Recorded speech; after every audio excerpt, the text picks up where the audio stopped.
Evimden 5000 kilometre uzaktayım. Sadece bir enstrümanın izini sürdüğümü düşünüyordum. Ama daha fazlasını buldum. Şimdi size hikayemi anlatmanın tam zamanı. En başından başlayarak.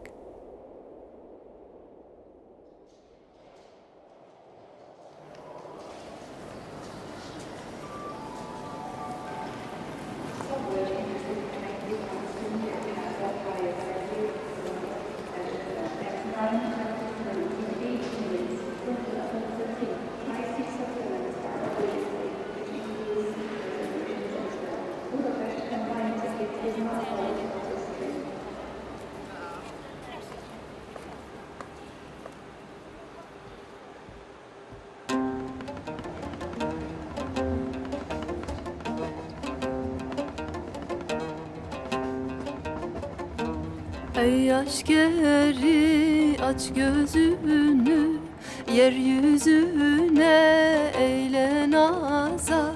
Gör bu latif çiçekleri, bezenü ben geldi geçer. Geldi geçer, geldi geçer.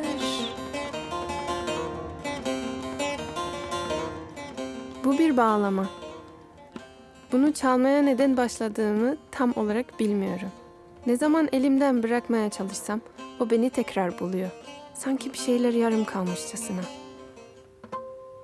Sazın bin bir yüzü var. Avrupa'dan Çin'e her yerde gizli. Çalgıların en vazgeçilmezi.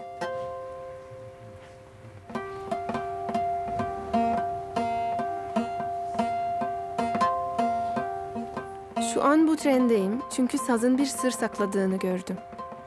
Sadece yollara düşenlerin keşfedeceği türden bir sır. Aslında bağlamayla ilk kez kendi mahallemde karşılaştım.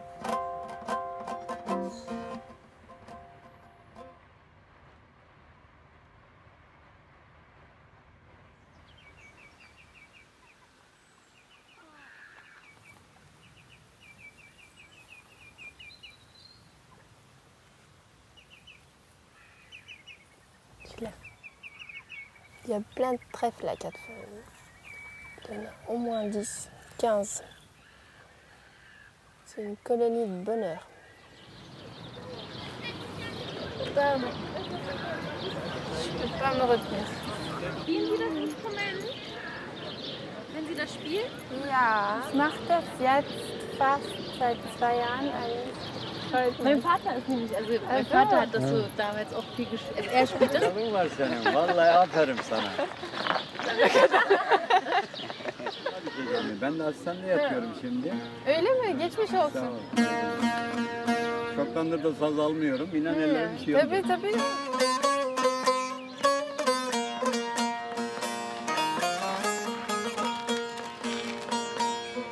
Akellerin salın salın gelen yana.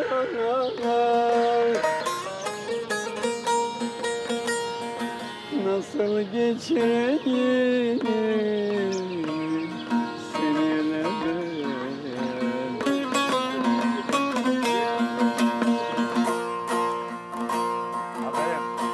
Göklere erişti feryadım. Bu da gelir, bu da geçer. Bu da gelir, bu da geçer. Görüştüğümüz yolda. Ben de çok memnunum.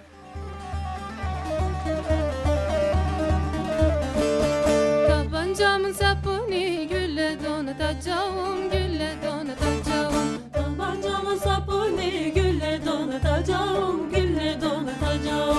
Alacağım başka yar, seveceğim başka yar, seni çatlatacağım. Du bist super, super gut. Mit deinen Stimme und was du da spielst und gleichzeitig singen tust, das habe ich seit 40 Jahren nicht geschafft.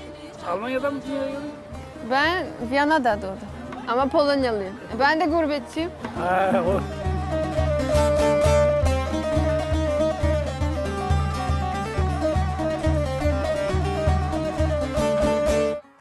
Dieses Instrument ist älter als eine Gitarre, älter als eine Geige. ist immer aktiv und immer da. Tutam yar elinden tutam, çıkam dağlara dağlara. Ich meine, wir leben in Berlin, ja? Und die Texte, die wir spielen und singen, die haben mit dem Leben, was wir hier führen, fast nichts gemeinsam. Das Leben, was wir hier führen, das führt uns davon weg.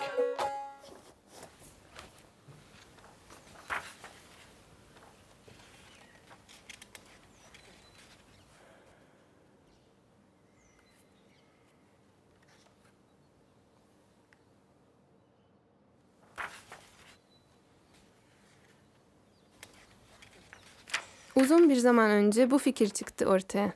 Başta imkansız gibiydi. 4 sene boyunca bağlamanın peşine düştüm, araştırdım. Her dilde, her dönemde. Ama bu sazın gizemi hiçbir yerde yazmıyordu. Fikrim aslında çok basit. Sazın peşinden doğum yeri olan Horasan'a kadar gitmek. C'est assez difficile de faire son sac pour partir en si longtemps, mais un foulard pour l'Iran. Salut Flo. Hey, salut Petra. Ça va?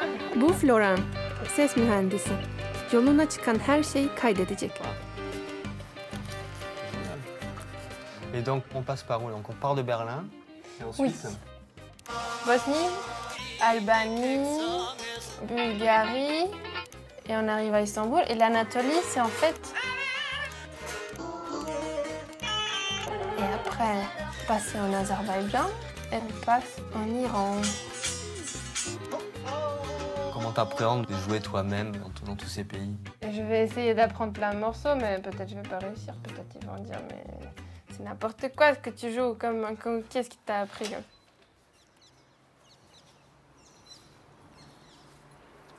Pilam palinočku ještě budu pít. Pilam palinočku ještě budu pít. Mám muže dobrého, nebude být. Pilam palinočku ještě budu pít. Mám muže dobrého, nebude být. Mám muže dobrého, nebude být. Perinou prikryje, ještě pociluje. Perinou prikryje, ještě pociluje.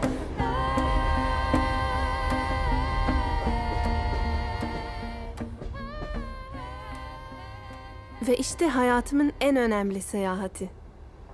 Aylar boyunca 5000 kilometreden fazla yol aldıkça sazın gizemini ortaya çıkarmaya çalışacağım.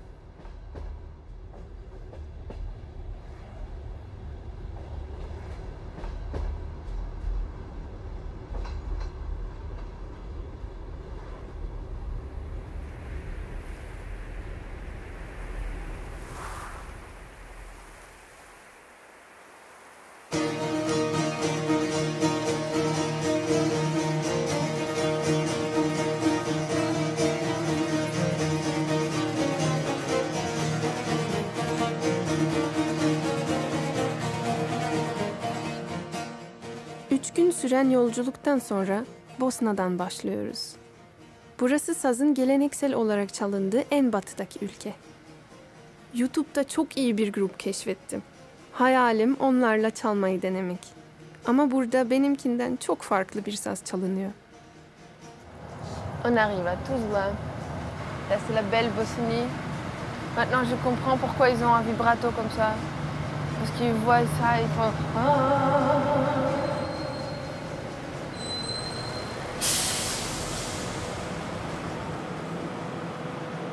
Welcome. Thank you. My name is Zelmir. Petra, nice to meet you. Nice to meet you too. Welcome to Bosnia. Welcome to our beautiful country. So you play saz yourself as well, you said? Yes. We are trying to play saz as a long time ago. I'm very excited to see a Bosnian saz as well. Because I have never seen a Bosnian saz. It's very similar to yours.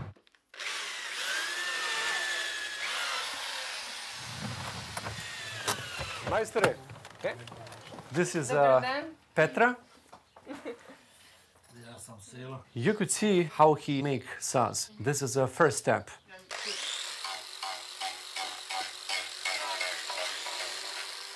Here, you could see, is a full body. Inside, he makes from 2, sometimes 3 different kind of wood.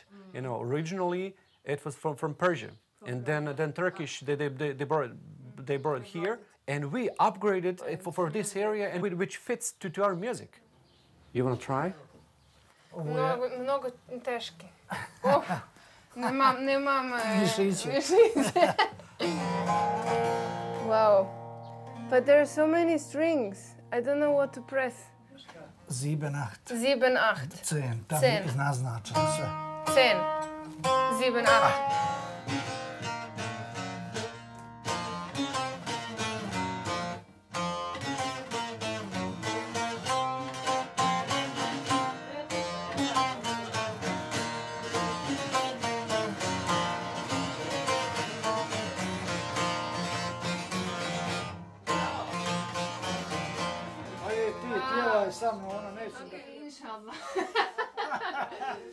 Miss Petra, today we will have about 10, probably even 15 saz players, so you'll have a chance to participate. Wow, very, very, I cannot wait.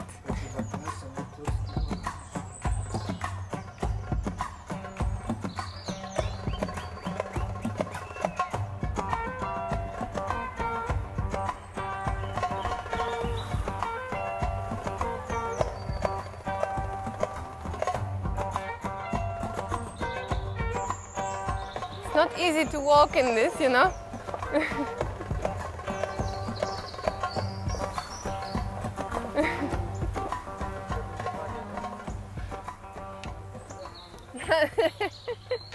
Three, 4.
All different kind of saz. And this is a shargi from grandfather of mine. And this one is like 80 years old. This is from Albania. This is çifteliye. You will see this in Albania when you go there.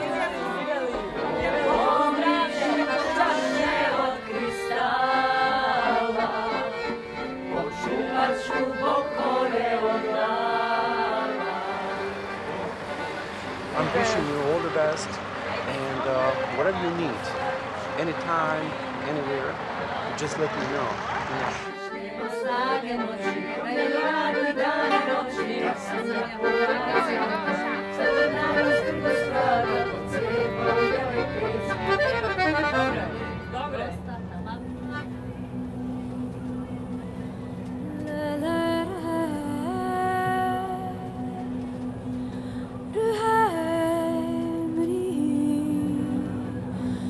Sherika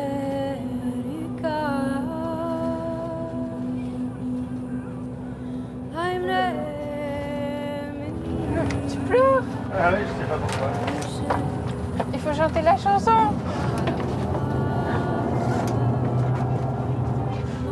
C'était exceptionnel. Non, mais c'est incroyable d'avoir des gens aussi vrais. C'est ça en fait. Ouais, c'est ça.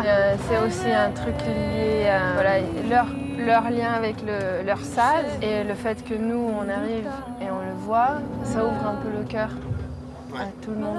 C'est un peu la clé pour le cœur des gens, des fois.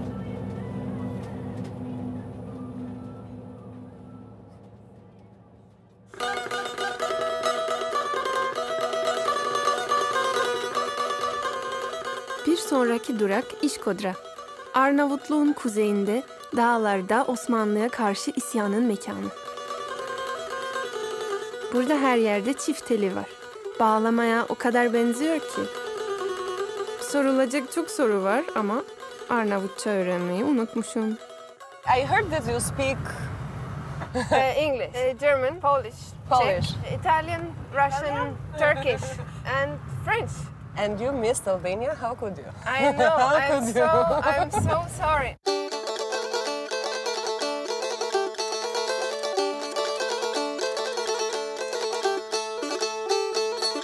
Biri shqipe solavi diploti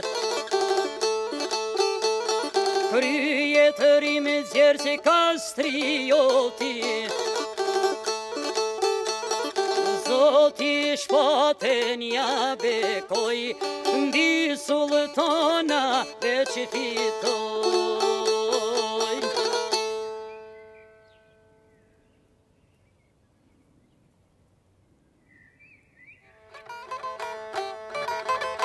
Faltri.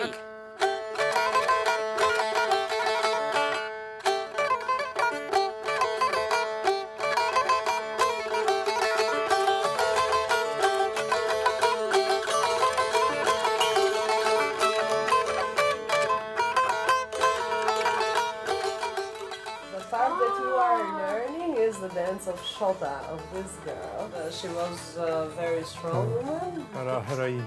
Because she fighting against the Ottoman Empire. And this is her dance.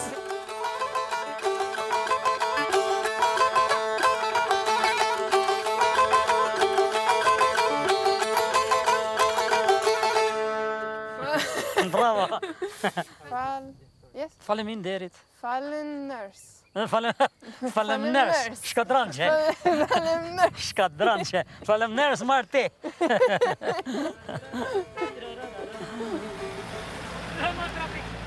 Prej në mes të Shkodrës edhe në mes Tropojës Prej në mes të Shkodrës në malet Tropojës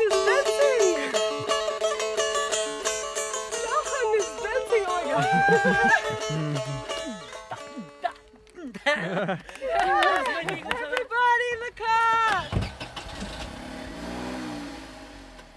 Sanki bir bağlantı hissetmeye başlıyorum. Çifteli, yani iki tel. İran'da da bir saz var. İsminin manası da aynı. Dotar. Birbirinden farklı iki kültür ama isimleri de şekilleri de bir. İkisi de destanları anlatıyor.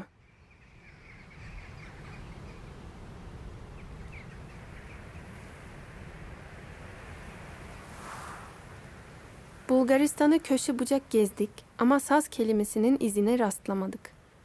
Belki burada da saz bir yerlerde başka bir isimde saklanıyordur. Son şansımız ülkenin doğusunda bir Türk köyü. 500 yılı aşkın bir süredir burada yaşıyorlar. Osmanlı ordusunun torunları olan bu insanlar aslen Horasan'dan geldiklerini söylüyorlar. Sazın da oradan geldiği söyleniyor. Bulgarina'yı duymuştum. Buralarda çalınıyor olabilir. Ama baktığım kitaplarda görmedim. Varlığından bile emin değilim. Çok teşekkür ediyoruz. Zaman ayırdığınız için bugün bizim için. Şimdi buraya gideceğiz. Burada bir enstrümanlı insan var. O çalacak bize. Selamünaleyküm. Otursun bu insanlar. Bende var hepsi var.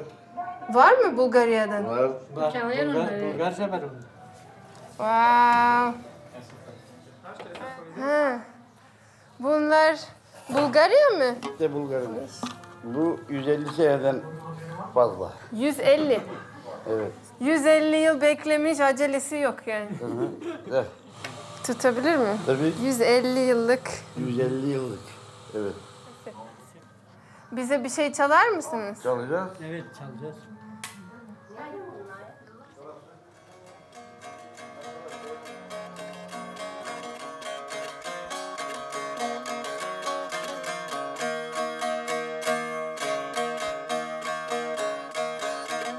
Koyun beni hak aşkına yakarsın. Koyun beni hak aşkına yakarsın.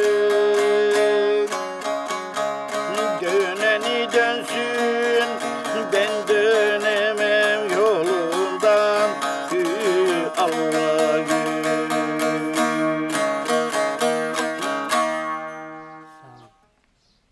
Yine bu çalgıyın kaç yıl, 1000 sene öncesinden duyun ama hiç de obsto İslam'la alakası yok ya. Çok ileriden. Evet. 3000, 4000 sene ileriden.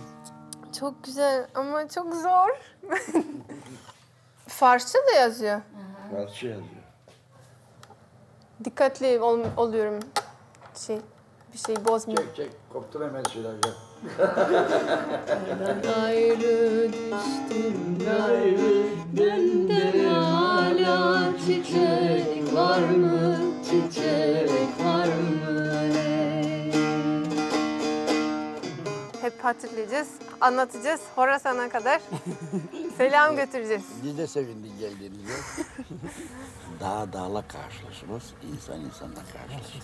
Bak hiç beklenmedik bir misafir, en güzel misafir. Teşekkür ediyoruz.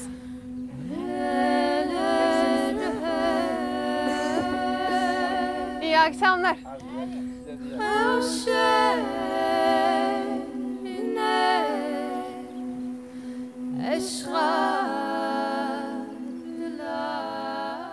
C'est fascinant de voir comment les gens préservent leur culture, identité ou leur histoire en fait. Et ça me fait très très plaisir de les rencontrer, de les voir, de partager ça avec eux. Pour moi c'est très important en fait ce qu'ils font. Moi, peut-être je cherche ça un peu aussi pour moi.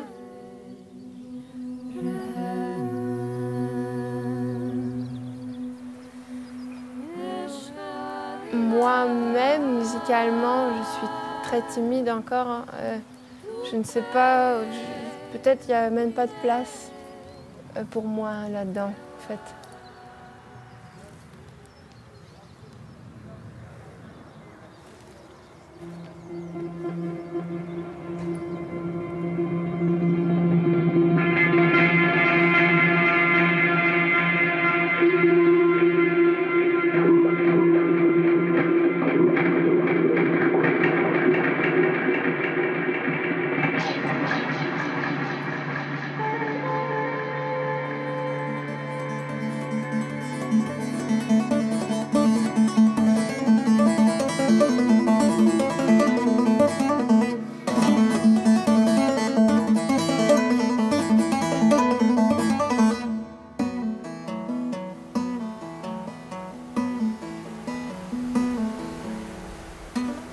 Şehre bu sabah vardık. İstanbul. Burası saz kültürünün kalbine açılan pencere.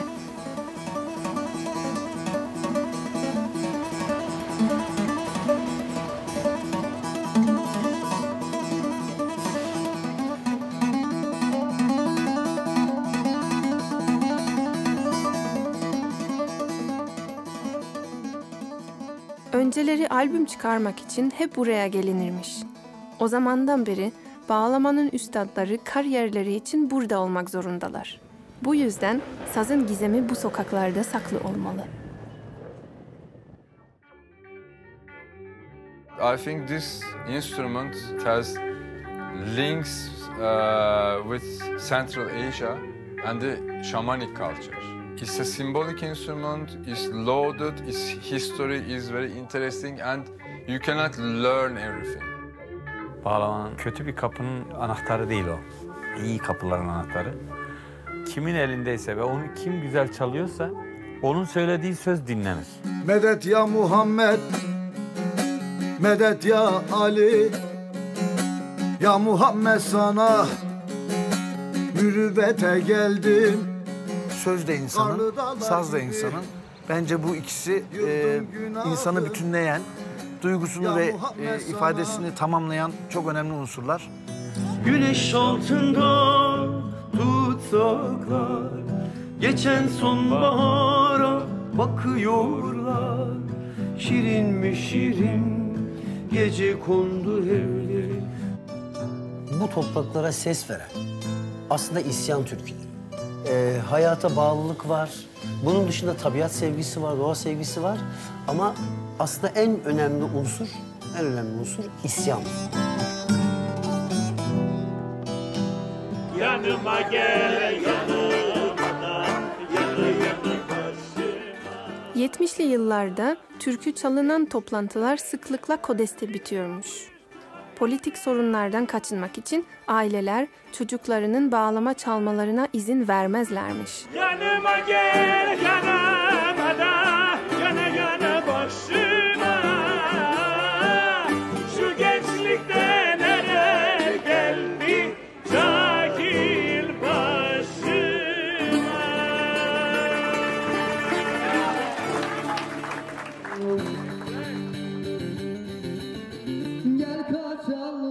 Saz halkın çalgısı. Her yerde ve hala çok kudretli. Saz bir zamanlar köylerinden göçüp büyük şehrin adaletsizliğinde ayakta kalmaya çalışanları korur ve avuturmuş. Ancak şimdilerde sazın siyasi yönü yok olmaya yüz tutmuş. Yani o bir sır kapısıdır.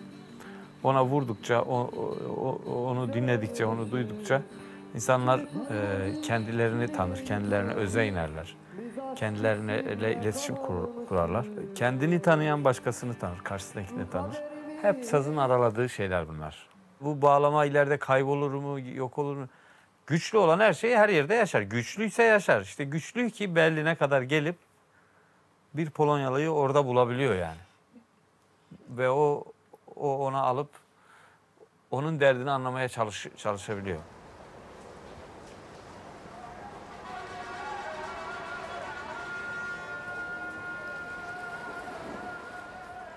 Berlin'dekiyle aynı sorun.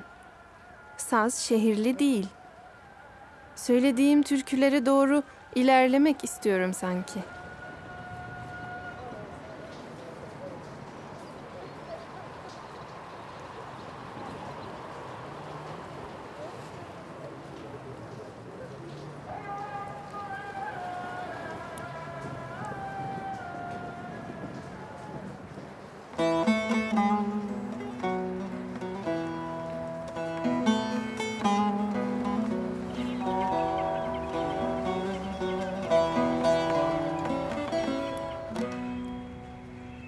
Beni hor görme kardeşim, beni hor görme kardeşim.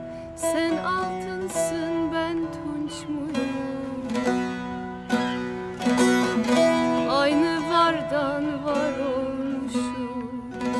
Sen gümüşsün, ben saç mıyım?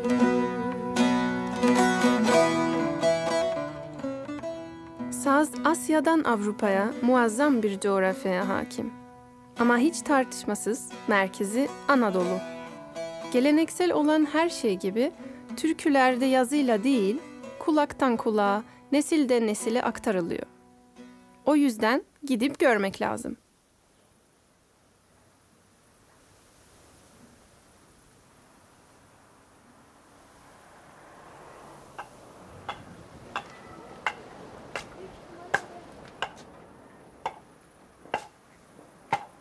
Atalarımız bize derdi ki, Dersimli yaşlılarımız, eğer saz yapacaksanız yalnız bir ağaçtan, ormanın dışında olan yalnız bir ağaç. O orada çok hasret çekmiş, özlem duymuştur yalnızlığı. Onun sesi çok güzel oluyor.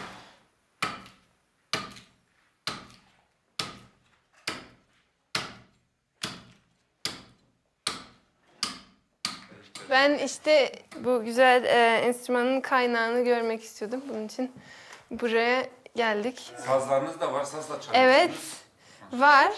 Sazları indirin, o ağırlığı Ha, taşımayın. evet. Sazlarınızı almayız, korkmayın. Nasrettin Hoca'nın kazanı burada yavrular.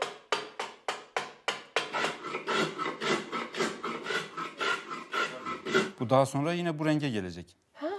Tabii aslında normalde ilk yapıldığında rengi böyledir. Kaldıkça rengi koyulaşır. Ne kadar kalırsa o kadar daha güzel ses verir. Lezzetli yani, şarap gibi. Aynen.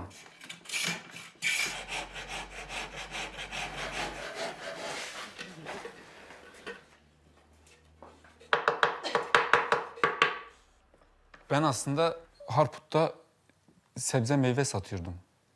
Erkan abiyle ilk tanıştığımız dönemde. Dedemden kalan o eski saz vardı. Görebilir miyiz? Sazı gittik eve oturduk işte sazla baktı. Daha sonra o sazın aynısını yapmamı falan söyledi bana. Oha. Buralardan mı bu? Tunceli'den. Tunceli'den. Ağacın kendisinden tel takma yeri orijinal duruyor.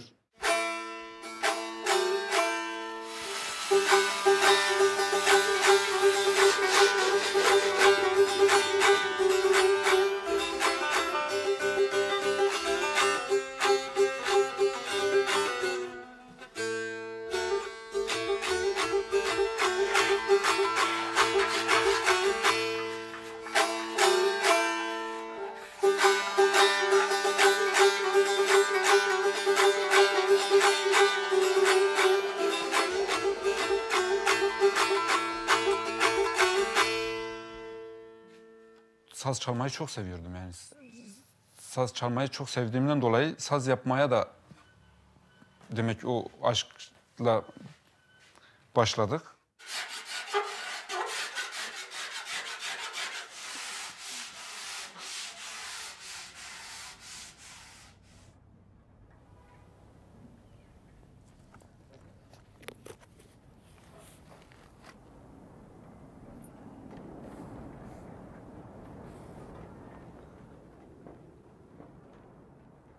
Bu çalgı insana tevazuyu öğretiyor.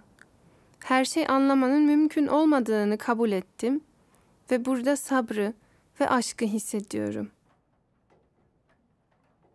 Ama dünkü beyti çok güzel. Beyti çok güzel. Tell him also, I mean, we were traveling, searching for this instrument. I started to fall in love to it, actually.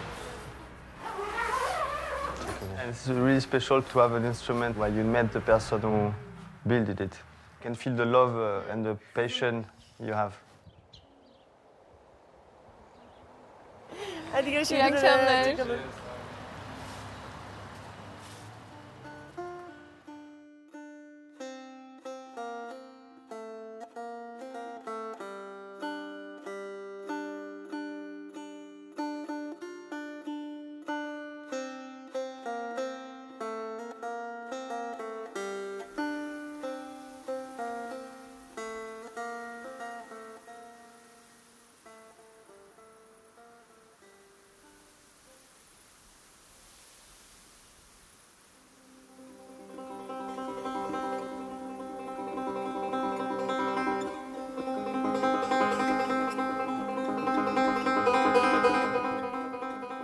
Doğa çok önemli.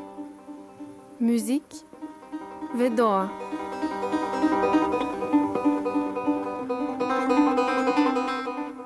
Erkan Oğur dünyanın en ünlü kopuz ustalarından biri. Saz hakkında pek çok bilimsel araştırması var. Ve kendisi de çok yaratıcı ezgilere imza attı.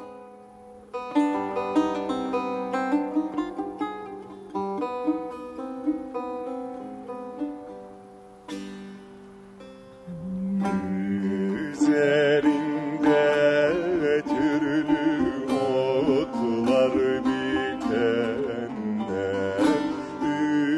üzerinde türlü otlar bitenler.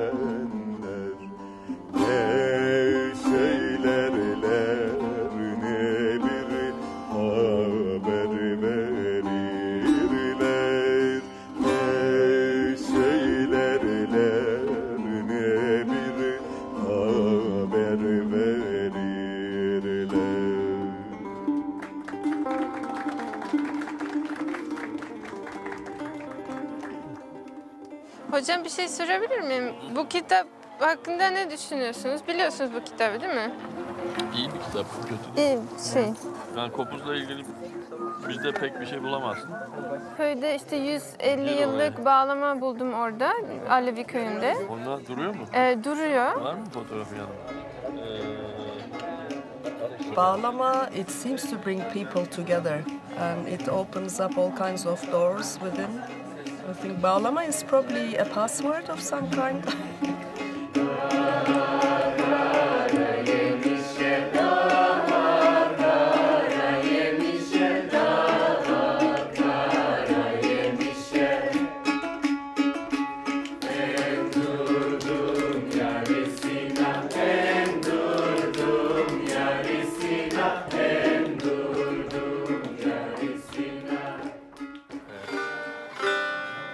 Dün böyle şöyle bir şey göstermişsiniz.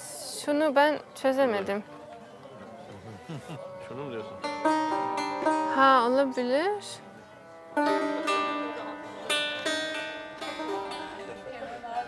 Alışacaksın.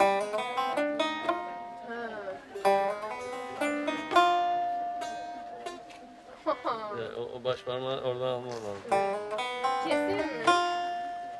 Şu arkaya gitse biraz, şurada yürüse yeter. Gidip geleceksin. Horasan'dan, buradan gittin Horasan'a, geldin buraya, buradan da Berlin'e.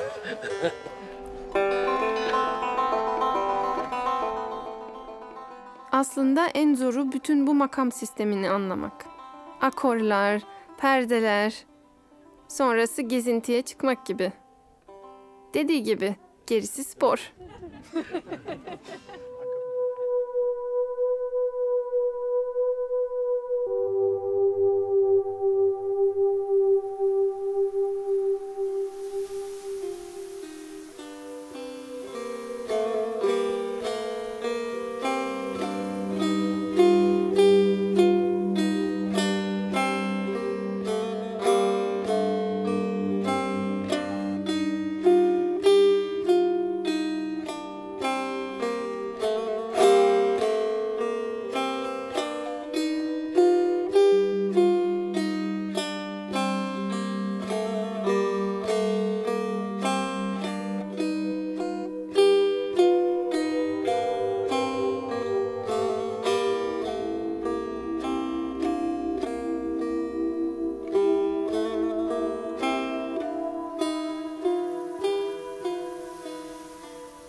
Ici, et après Istanbul, c'est la première fois qu'on commence à vraiment travailler le saz dans la nature, dans son habitat naturel en fait. Hein? Ouais, c'est pareil en fait. Ouais, jusqu'il n'y a pas d'olive ici.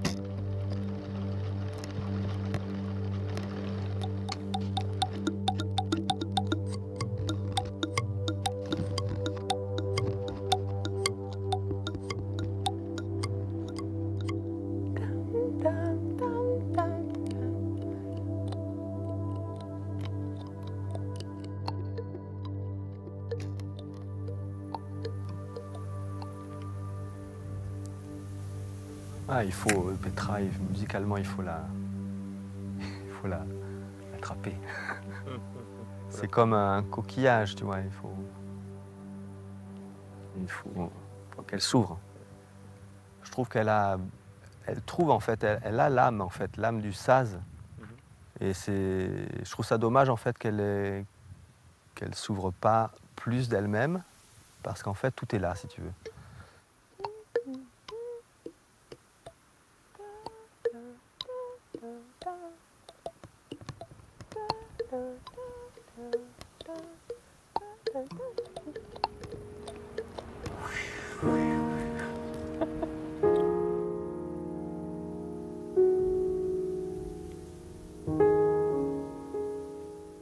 Bu yeni makamlarla Anadolu'nun birçok yerinde farklı şeyler çalabilirim.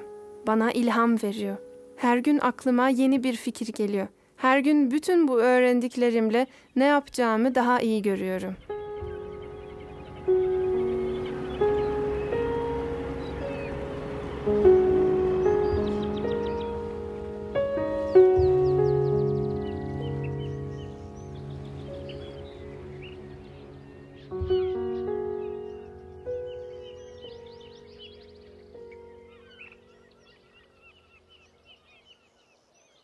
Anadolu tarihinde sazın sırlarından bir tanesi de insanları sözle bir araya getirerek ortak bir amaç uğruna mücadelede birleştirmesi.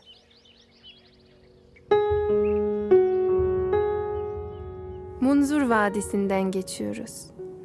Sazın burada çok farklı bir önemi var. Çünkü nüfusun çoğunluğu Alevi. Onlar için saz kutsal.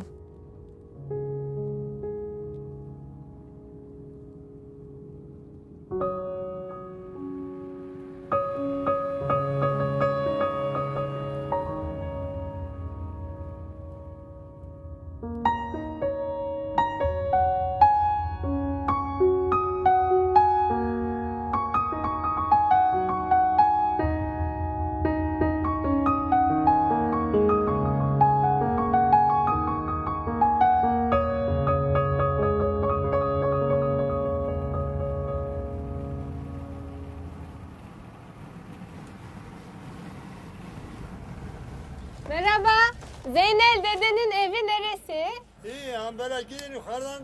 Tamam, sağ olun. İyi akşamlar. İyi akşamlar.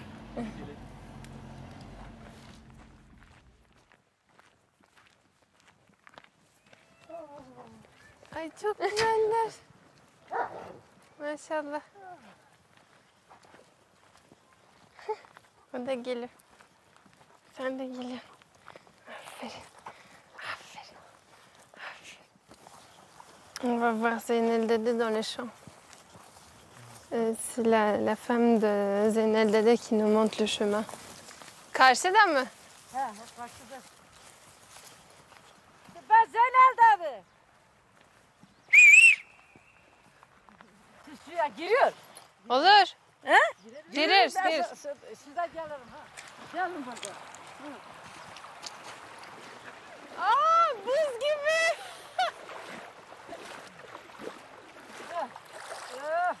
Ne kadar güzel. Ah. Ah. Merhaba. Kolay gelsin. Hoş Merhaba. geldin. Merhaba. Ben Petra. Merhaba. Memnun Nasılsınız? oldum. Ben çok memnun oldum. Sen İtalyanlısın ha? Yo, Polonya. Polonyalısın. Almanya, Berlin'de kalıyorsun. Evet. İstanbul'dan beri Zeynel Dede hakkında çok şey işittik. Onu görmek için bu kadar yol geldik. Aleviler için dede, hakikati koruyan ve yol gösterendir. Ha, değişlerle ilgili Ya, söylemek istiyorsun ha? evet. Epey biliyorsun değiş. Evet. Size söylerim. Siz de dersiniz bana. Ya bırak onu, bırak bu işi dersiniz, ben bırakırım. Şöyle bir şey. Getir bakalım. Güzel. Çok güzel.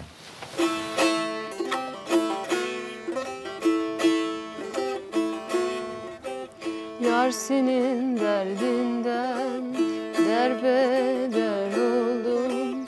Derdi derunumu ey yar, sor da sonra git. Ne hale düşmüşüm ey yar, ey yar yar, o yar o yar, o yar o yar, yar yar yar. Aferin maşallah güzel söylüyorsun kızım. Sesin de güzel. Çalışın da güzel. Çalışında daha açılırsın. Teşekkür Daha ederim. da açılırsın. Siz bu sazı biliyor musun? Nedir bu saz? Bu sazın içindeki mesela bütün 12 tane perde var, 12 imamları teşvik ediyor. Vaazı Kur'an okutan bu 150 sazdır. Buna telli Kur'an diyorlar buna. Cemlerimizde hem ölülerimize hem dirilerimize vaaz veren bu 3 telli sazımızdır. hem kılıcımızdır, hem Kur'an'ımızdır, hem sazımızdır.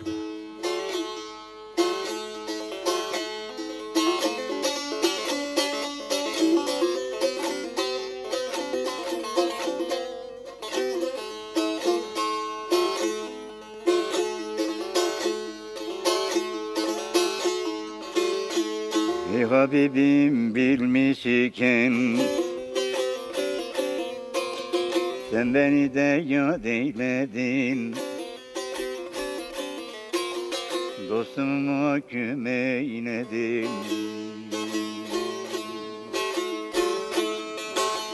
Düşmanımı sad eyledin. Düşmanımı sad eyledin.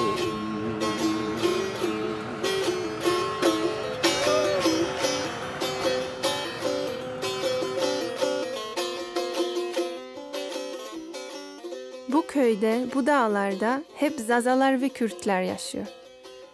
Türküleri tarihlerini anlatıyor. Yüzyıllardır süregelen acılarının ve mücadelelerinin hikayesini aktarıyor.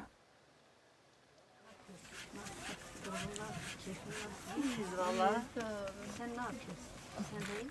Sen de teşekkürler.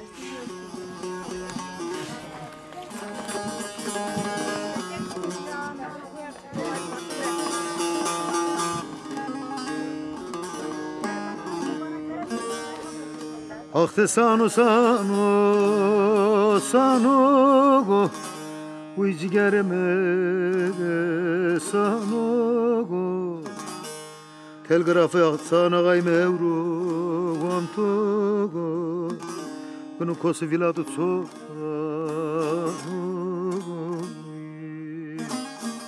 Das Instrument ist das einzige Klagestück für die Übertragung.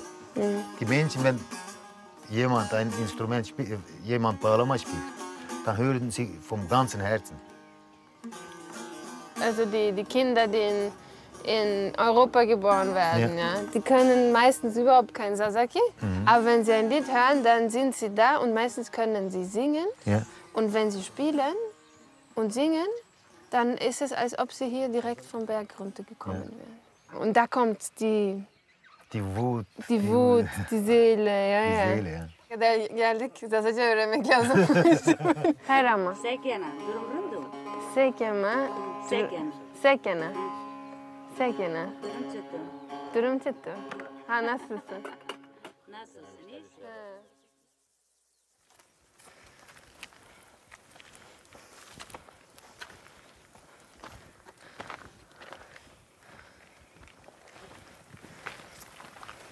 Okulda benim sesim çok güzel olduğunu söylüyordu öğretmenlerim. Müzik dersinde beni hep kaldırırdılar. Ama hiç türkü bilmezdim. Bak bunlar giyiliyor ama değmemiş. Yaban alıçası. Evet ama pişmemiş. Kırmızı olan güzel bu. Çünkü sen çekeni yedin.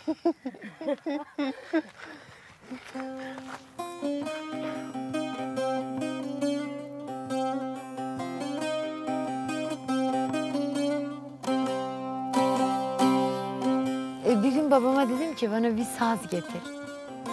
Babam da güldü dedi sen saz mı çalacaksın dedim evet. Tamam dedi ben sen gıdıkları güzel otar ben sana getireceğim. Un şirin aji kafem mercanen asadafem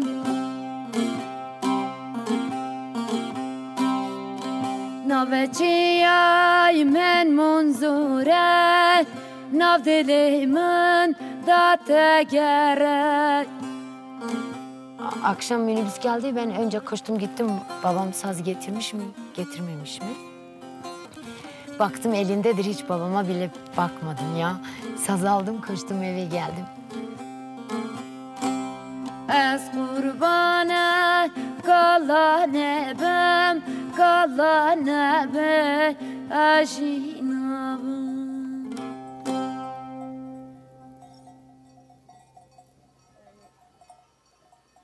Sonra hani köylüler geldi. çok dedikodu yaptılar. Yani zamanında. Hani dışladılar. Pantol giyiyor, sigara içiyor, bir kız saz çalamaz. Artı sonra televizyonlarda çıkınca o yaşlılar hemen koşuyor bizim Ayşe çıktı diye. Öyle şimdi seviyorlar. Destekliyorlar yani şimdi. Bana bir parça öğretmeye çalışır mısın? Tutayım mı? Ha olur.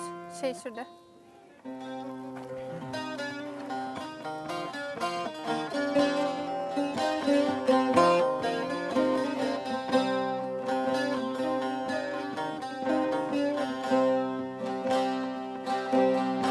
Baran bari lele hardışılına ger lele abi yamen vay vay khadena ger badgame lele badgame lele balan bar ger vay vay çaydan ger. Dağları çok seviyorsunuz. Evet. Ben zaten hep doğaya bakarak yazıyorum. Yani tüm canlılar yani bana göre bir taşla konuşuyor ağaç. Kuş, gül her şey konuşuyor. Le le le malam var ger vay vay çaydan keli. Dengete savakaçı.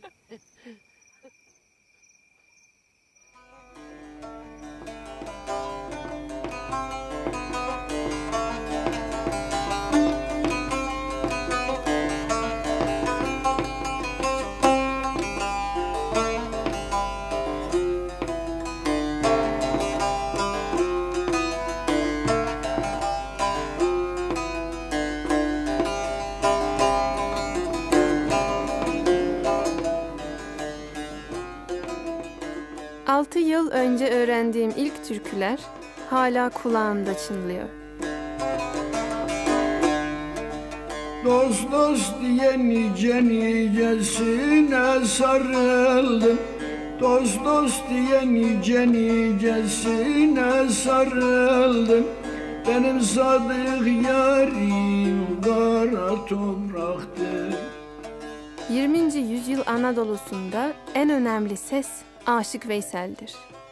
Ölümünden 45 yıl sonra bile bütün Anadolu'nun hala kucakladığı bir isim. Türküleriyle aşk ve doğa sevgisi gibi Anadolu'nun değerlerini aktarmıştır. Merhaba. Merhaba Nazaner Hanım. Hoş geldiniz. Hoş bulduk. Nasılsınız? Teşekkürler. İyisiniz. Nasılsınız? İyiyim, Aşık teşekkürler. Veysel dostlar beni hatırlasın dedi. Almanya'dan, Fransa'dan dostları unutmamışlar. Müzesinde ve kabrinde ziyaret edecekler. Ne mutlu bize torun olarak. Arzu ederseniz kabrini gezebiliriz. Buyurun. Teşekkürler. Aşık Veysel'in kabri burası. Eşi Gülizar Şatıroğlu yanında.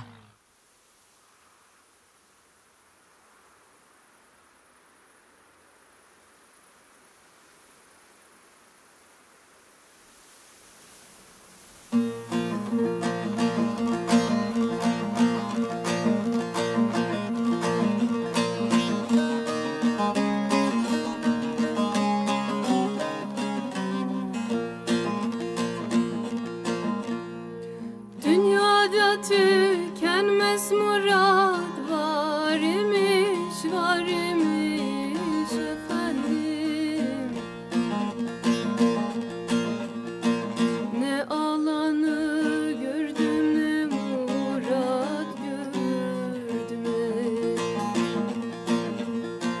Veysel neler satar narkı belirsiz belirsiz efendim. Ne müşteri gördüm ne hesap gördüm sevdim. Hey.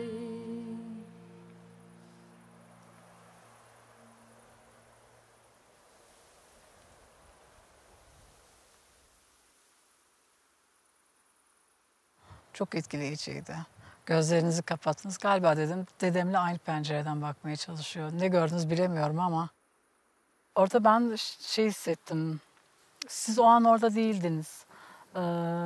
Trans hali vardı, bir geçiş vardı. Aşık Veysel'in sözleri de çok evrensel. Ve herkes böyle girebilir, bakabilir.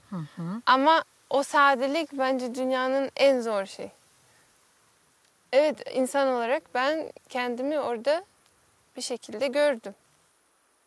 Aşık Veysel'in torunu olmak için kan bağı olması şart değil. Belki şu an orada yaşadıklarınızda siz benden daha çok Aşık Veysel'in torunuydunuz.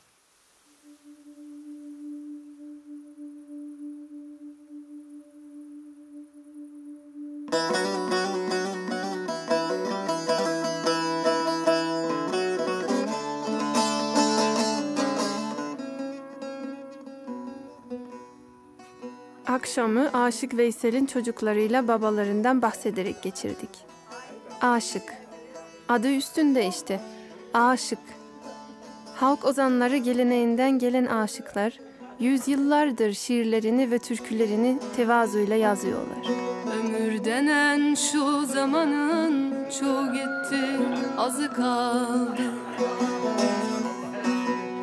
Çalışmadan yiyenlerin, derimizi giyenlerin, nice benim diyenlerin izine tozu kaldı.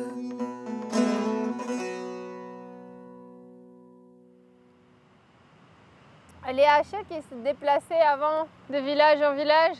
Ils transportaient les nouvelles, ils racontaient des histoires. Ça, c'est... Je ne sais pas si ça compte en tant que bozkır. Bozkır, c'est steppe. Les steppes, c'est très légendaire dans la musique anatolienne.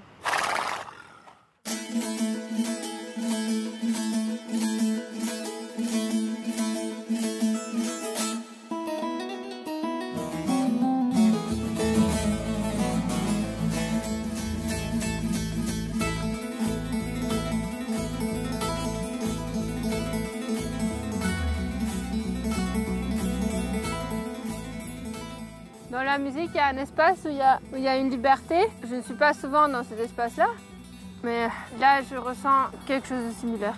Apparemment, oui, je me sens souvent enfermée, je ne me rends même pas compte. Normalement, je ne me sens pas enfermée, mais quand je viens ici, je me dis putain, je suis enfermée tout le temps, c'est trop bien là.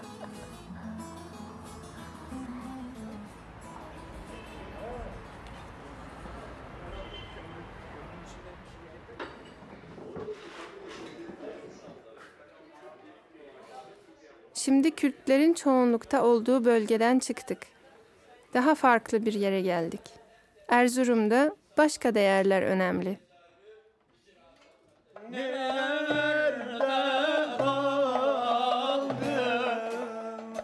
Aşıklar kahvesindeyiz. Buradaki aşıkların atışma denen bir geleneği var. Bedenimde bir sızı var, ince düşmüş yarada. Yaşım 67 oldu, ihtiyar ozanı gör. Buna katılabilmek için uzun yılların deneyimi ve saygınlık kazanmış olmak gerekiyor. Sabrı yokmuş söyler beyim, size sazını çalsın. Sazı çalsın, gönüllere mutluluk neşe dolsun.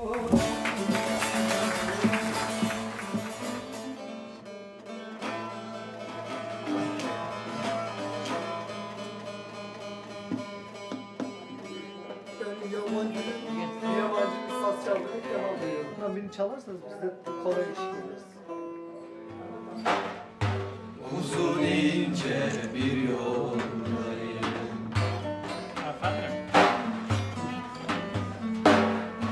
Gidiyorum gündüz gece.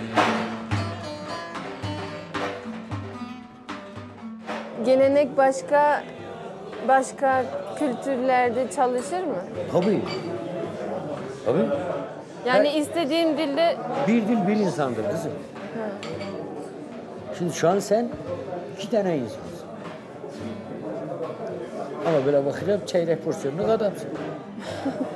Ama 2 tane insansın. Büyük insansın. Ben sende onu görüyorum diye böyle. Aşıklar yaratıcının bülbülleridir Betül. Olmak ister misin? Öyle bu ben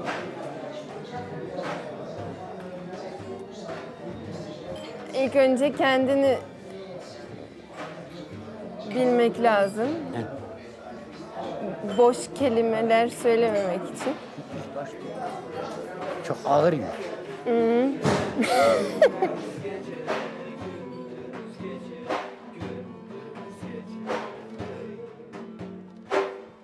Yani ben çok sevindim yani böyle bir nasıl yani bu yabancılık değil de böyle bir sanki hiç tanımadığım bir uzaktan bir akraba gelmiş gibi bir şey oldu. Ben seni rüyamda gördüm. Gündüz. Sen de bir aşıksın esasında. Sen geldin elinde sazınla beraber aşık olarak.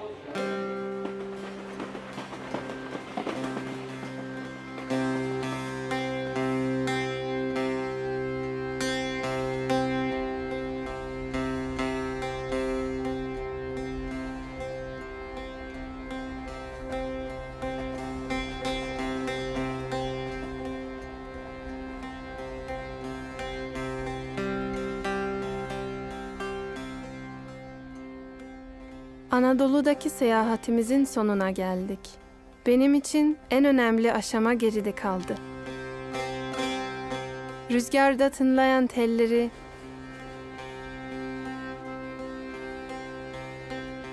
ahenkle hışırdayan zeytin dallarını hatırlıyorum.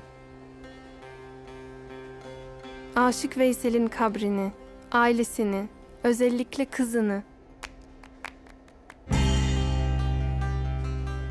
Ve tabii atı hatırlıyorum. Dün sabah Ayşe'nin türküsü kulağımda çınladı. Sesi sanki doğrudan dağın içinden çıkıyor gibi.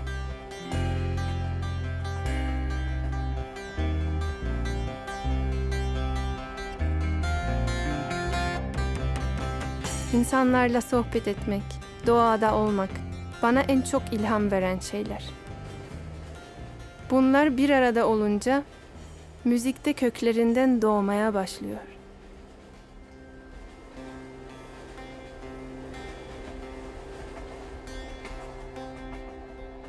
Je trouve c'est en train de partir un peu en conte de fées. C'est presque trop parfait pour être vrai. Donc faut attendre à mon avis comment ça va mûrir ensuite chez elle-même. Et c'est un pèlerinage en quelque sorte, ce qu'elle fait, à la recherche du saz. Il n'y aura probablement rien du tout à Orassan. Et c'est le chemin pour y arriver qui est important en fait. Et une fois que tu y es, c'est simplement arriver au but si tu veux. Mais en fait, ce qui est important, c'est tout ce qui s'est passé sur le chemin. À part si tu prends l'avion, forcément. Si tu prends l'avion, c'est différent.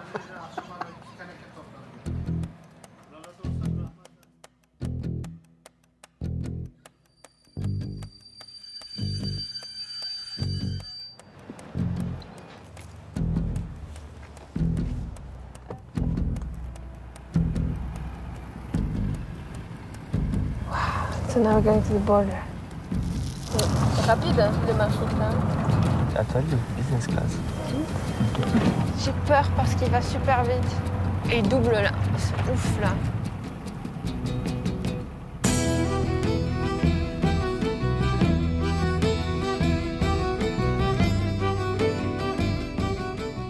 Burası Anadolu'nun sonu. İşte Kafkaslar başlıyor. Tarihi Sovyetler sınırını geçiyoruz. Seneler boyunca geçilemez sayılan bir sınır. Gürcistan'a girdik. Azeri kültürü buradan itibaren başlıyor. Azeri aşıklar hem bağırarak şarkı söylüyorlar hem de saza sert vuruyorlar. Bunlar aslında halk kahramanları. Türkiye'de türküler genellikle ağlatan türden diyelim. Ama burada başka bir yaşam tutkusu var ve tatlı bir melankoli.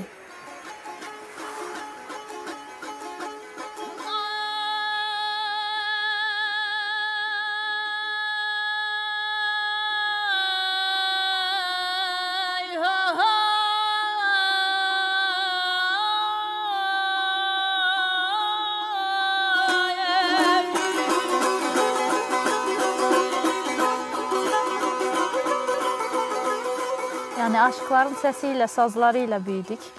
Aşık öyle ortaya geçermiş kendi libasıyla, muhteşem duruşuyla. 2 gün, 3 gün dastan söylermiş. Millet de onu sessizce dinlermiş, herkes dinlermiş. Yani küçük çocuklara kadar dinlermiş.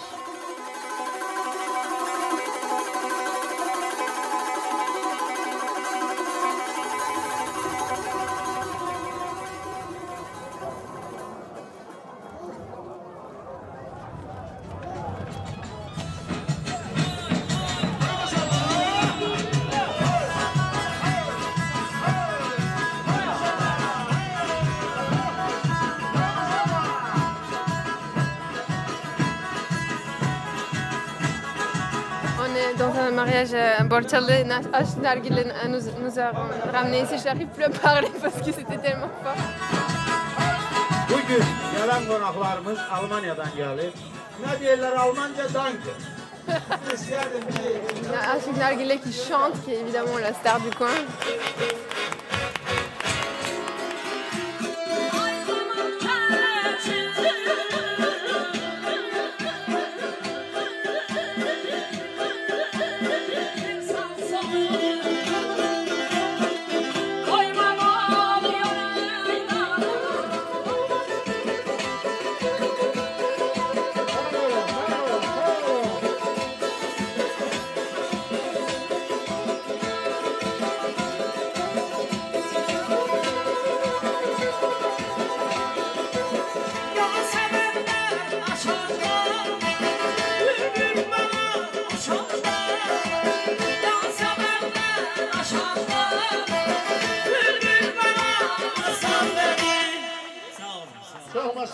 Il y avait 2 joueurs de saz. Donc le saz, vraiment en tant qu'instrument de fête, de musique, de joie. C'était une expérience mind-blowing. Bekleyecek misin? Yok bekleme. Ben bakıyorum kimse içmiyor. Yok yeter sadece kamera çekiyor. Atanlar yeşil olsun. Sağ olun.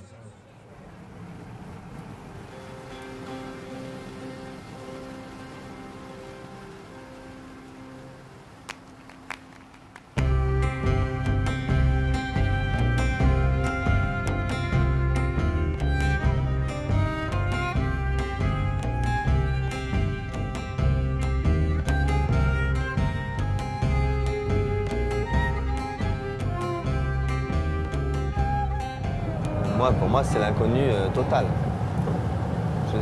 Je débarque sur Mars. Bana o kadar yabancı değil. 3 sene önce Aşık Mübariz ile tanıştım. Beni köyüne götürdü. Sazın gizemini bana ilk anlatanlardan. Baştan başlayak. Baştan yani. Ha. Bak bu elini değişmezsen burada. Ha, evet. Parmak var. Gence'den gelirim yüküm kurmadı. Onunla hemen kaynaştık. Sanki yeni bir aile gibi olduk. Senin yolları vurma vurmadı. Gence'de bir kız var teli vurmadı. Gence'de bir kız var teli vurmadı. Selam. Hoş geldiniz. Gədəbəyə xoş gəldiniz. İnşallah sizin yolunuzu dünəndən mən gözləyirəm. Buna da şükür ki, gəlib qismət olmusunuz.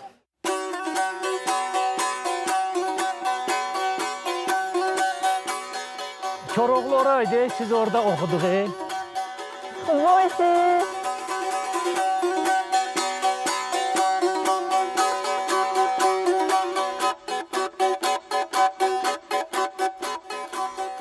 Aşıq bir əskərə bənzəyir. Əskərin əlində silah, aşığın əlində bu silah. Hər zaman biz atmağa hazır olmalıyıq, silah.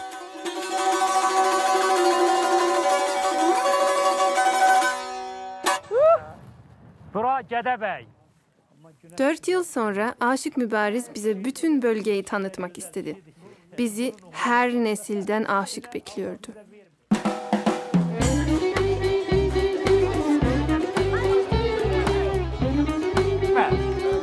Bir, iki, üç. dünyasında belə aşıq məktəbi olmamışdı.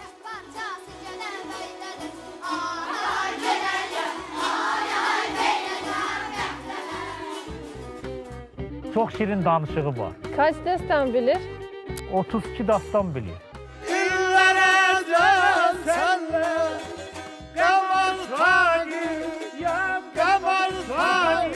Şəhidlərin hamımızın borcu odur ki, bu sənəti xəlqə çatdıraq.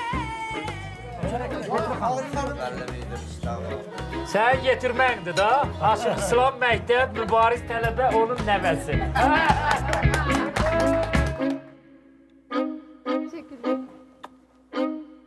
Mərkəzdə də qalarıq, bizim kənddə də qalarıq. Petra xanımın evi buradır. 4 dəfə eləyirik bunu. 2, 3, 1, 2.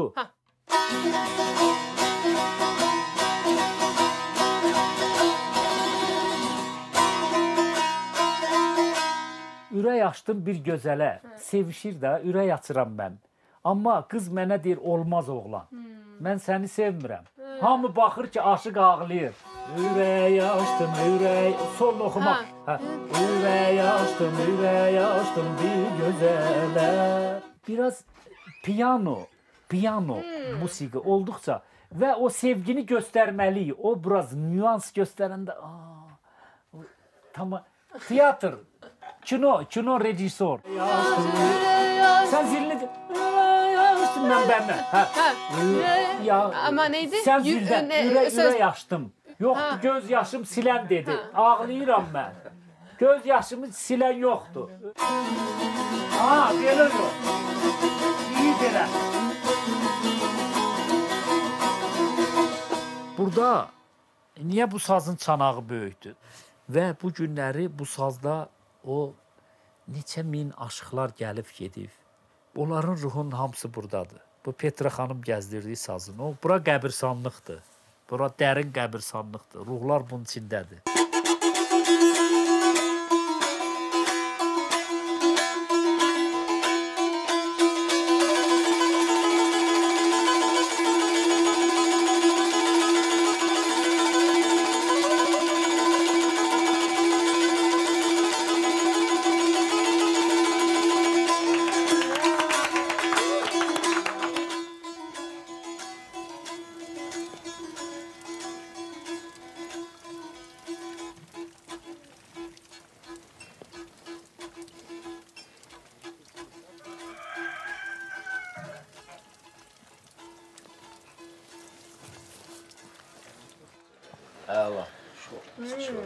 Bu ne pendiri ne diyorlar?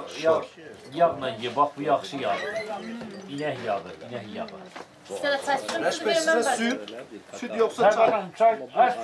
Süt. Ay sağ ol. Bu senindir bu süt. Ben çok gezdim. Çok. Ama bu dağların benim için özel bir yeri var. Ben çok sevdim.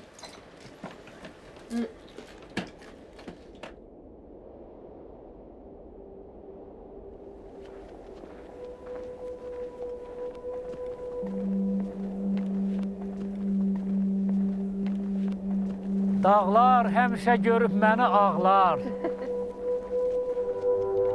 Petra xanım kimi gözəl xanımı qarşılar.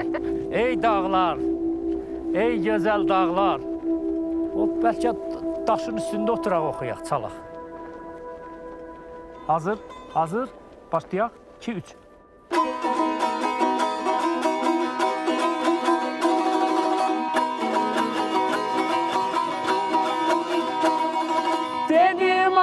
Dedim ay kız gelin safa.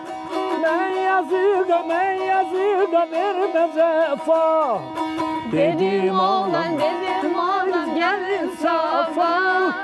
Ben yazıga vermem cefa.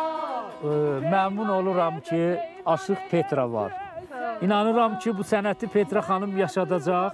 Neçə illər bizdən sonra bütün gələcəkdə gənclərə, gənc nəslə bir hoca olaraq bu sənədi öyrədəcək. Mən ona inanıram. Peyman edək sürək səfa. Mən yazıqa verməm cəfa. gülüm a gülüm a gülüm a gül verme cefa. Ben yazıyıga verme cefa.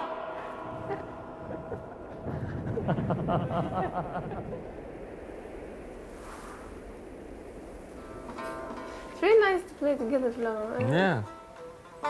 Now it's your turn. Come on. Oh, what do you mean? I mean, I need you to teach me stuff.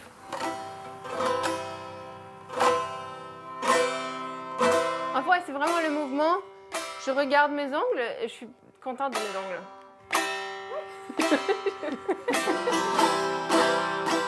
Avec le deuxième doigt.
Bu seyahatle kendime güvenim arttı. O kadar çok şey öğrendim ki. İnsanların nasıl yaşadıklarını, nasıl çaldıklarını, söylediklerini gördüm. Kulaktan dolma efsaneleri geride bırakıp gerçek yaşamları tanıdım. Şirin şirin yat ay bala, boya başa çat ay bala. Sen de bir gün öz sesini ensesine kat ay bala. On est dans le sud de l'Azerbaïdjan et on va passer la frontière vers l'Iran tout à l'heure. Ça va être différent d'entrer en Iran, déjà parce que l'écriture change, déjà parce que c'est un état où il y a un code, il y a un dress code.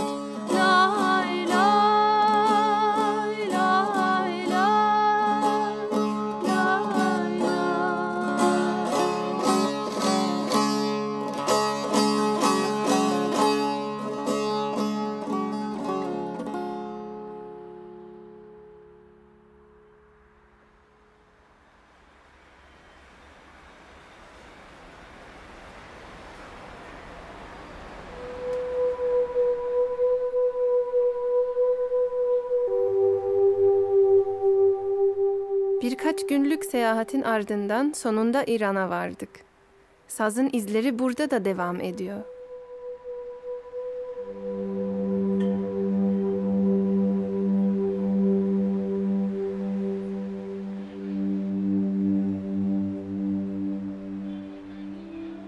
Ama izleri görmek burada daha zor. Müzik kapalı kapılar ardında icra ediliyor. Gerçek kültür mahrem alanda, arkadaşlarla, ailede. Müzisyenleri bulmak kolay olmayacak. I love these places.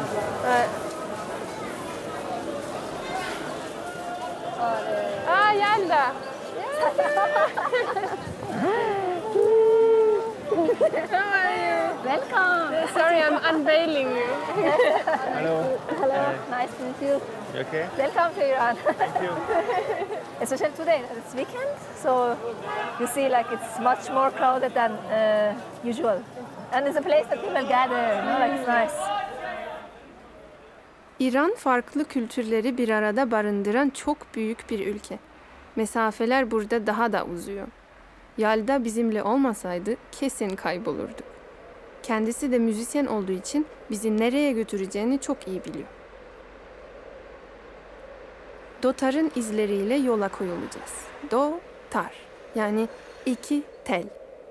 Ve bu çalgı buradan Çin'e kadar uzanıyor. İran'da azınlık olan Türkmenler de onu çalıyor.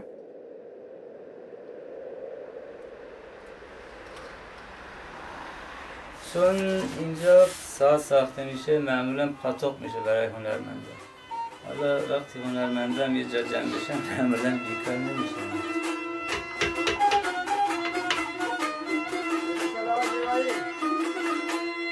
Müşkemmeri gelir saçından geldi temelinin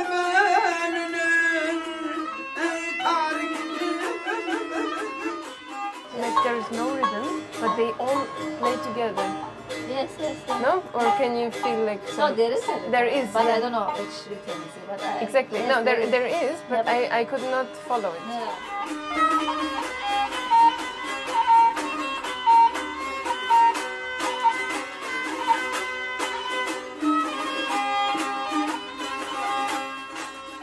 ابروی یاره یا چشم یاره روی یاره آره کلا مربوط به چهره یاره ولی معمولا 99% یعنی ماده یعنی جسمیه خدا رو فقط 1% بقیه رو همون خانوم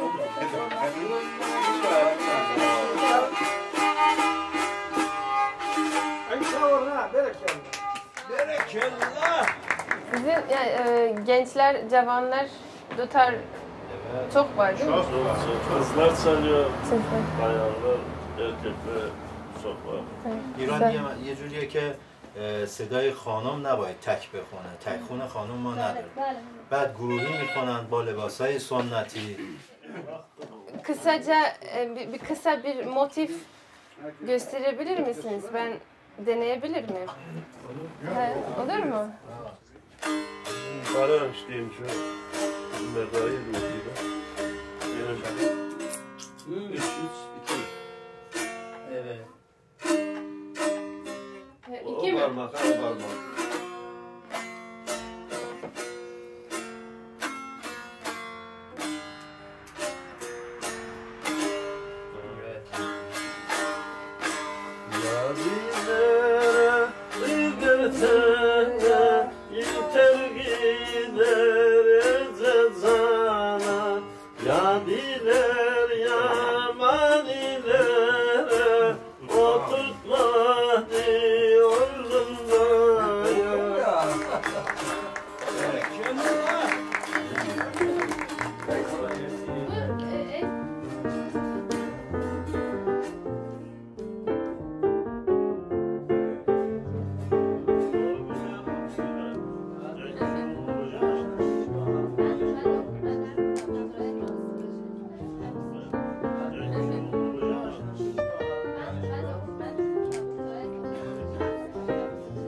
Kürt tamburunun coğrafyasında yola devam ediyoruz. Bu yarishanelerin kutsal çalgısı. Tamburun kökeninin binlerce yıl eskiye dayandığı söyleniyor. Tambur ustası aileler bu sazın gizemlerini nesilden nesile aktarıyorlar. Yine yeni bir isim, yine tamamıyla farklı bir kültür. Buna rağmen aynı izleri takip ediyormuşum gibi hissediyorum.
نقشه این ساز خیلی قدیمیه.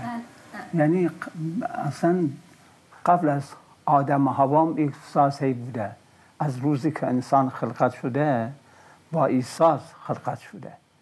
یعنی روح در انسان دمیده شده. روایت میشه این. یعنی ما هیچ وقت نمیتونیم مدعی باشیم بگیم ما نغمه ای را ساختیم، به هیچ وجه، چون این نغمات در طبیعت در فضای لایتناهی وجود داره. ما فقط میتونیم اگر چنانچه خالص بشیم و خلوصی داشته باشیم اینا رو میتونیم کشف کنیم.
Bu dünyada bütün kötülükler başlamadan önce bir dede ya da bir nine saz çalıyordu ve her şey çok güzeldi. Sanki dünyanın yaratılışına yaklaşıyoruz. Belki de dünya sazlarla, türkülerle yaratıldı.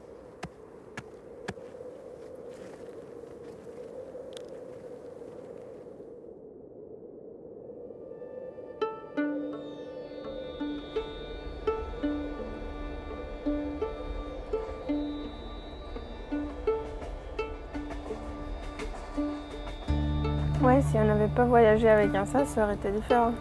Chacun des sas sur notre chemin, c'est quelque chose qui survit toutes les époques et tous les systèmes en fait. Je pense que c'était le fait de pouvoir raconter les histoires qui a rendu le sas aussi important.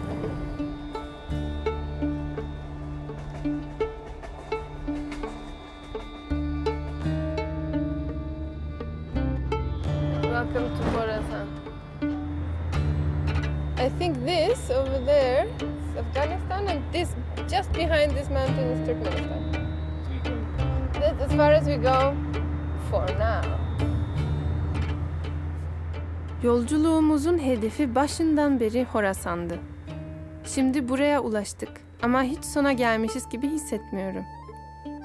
Berlin'de herkes sazın kökenlerinin Horasan olduğunu söylüyordu. Bu kadar farklı kültürün bir parçası olan sazın gerçek kökenleri nasıl bilinebilir ki?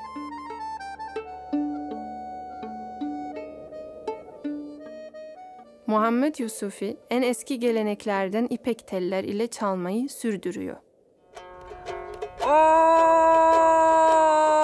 alış yerden geldim gördüm gücünü yar yar. Tora saldım ağla gözlü laçini. Ak yüzünden aldım koşan maçını. Vay.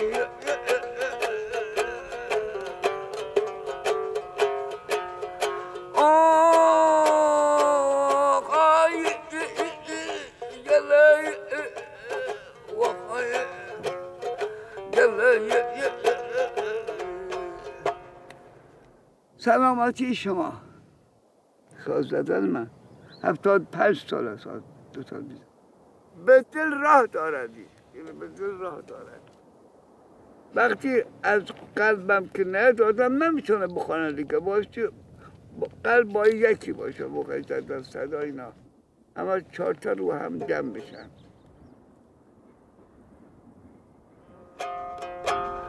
halime rahmeyle gel ey şehsevarım deydesen. Müptela oldum bugün umidvarım deydesen.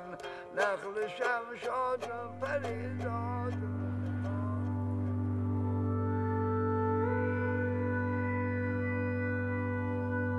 Je pense que d'arriver ici, ça veut juste dire qu'il faut toujours continuer, que ça s'arrête jamais en fait, qu'il n'y a pas d'explication claire à quelque chose.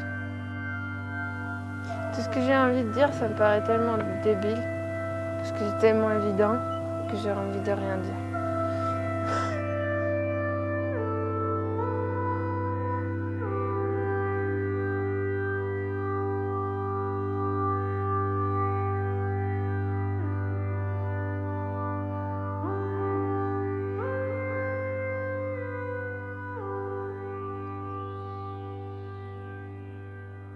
Bu seyahati keşfetmek için çıktık. Aslında keşif insanın kendinde başlıyor.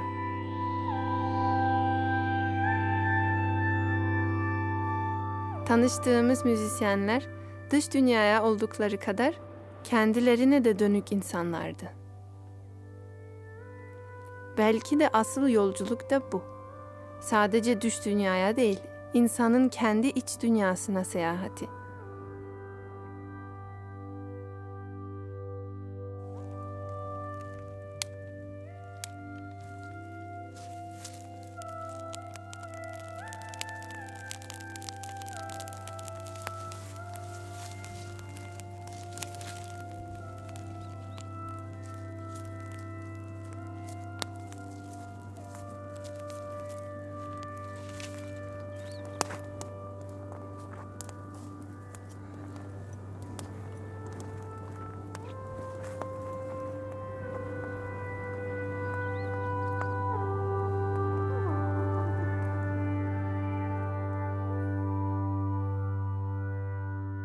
Yolculuğun sonuna geldik.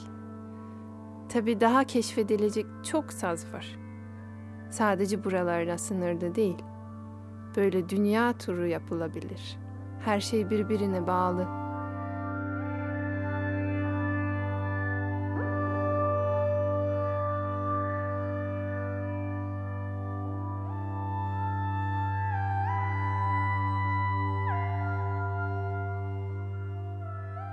Belki şimdi neyin peşine düşmüş olduğumu anladım. Ya da belki de her şey sadece hayal ettim. Ne hayal ettiysem edeyim, şimdi o kadar minnettarım ki. Siz de biraz olsun etkilendiyseniz, belki de her şey sadece benim hayalim değildi.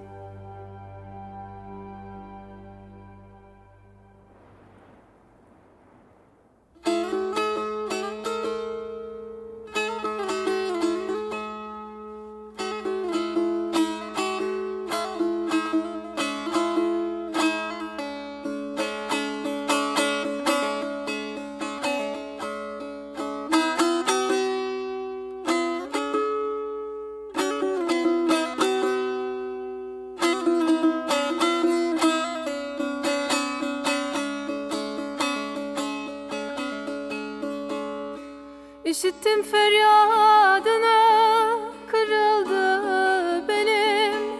Gelmek mümkün değil, başla beni, başla beni. Didindim, çırpındım, kapalı yolum. Gelmek mümkün değil, başla beni.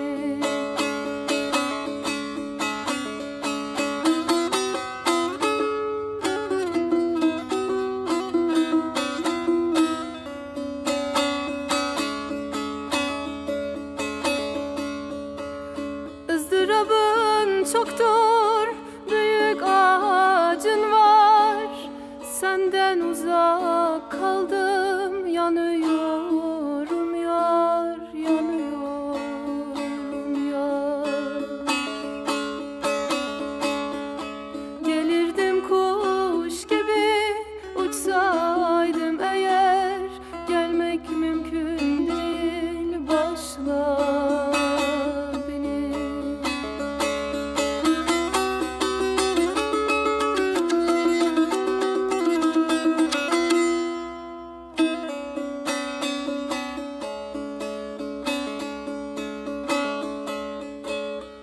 Sesimi kalbinde saklıyor seni.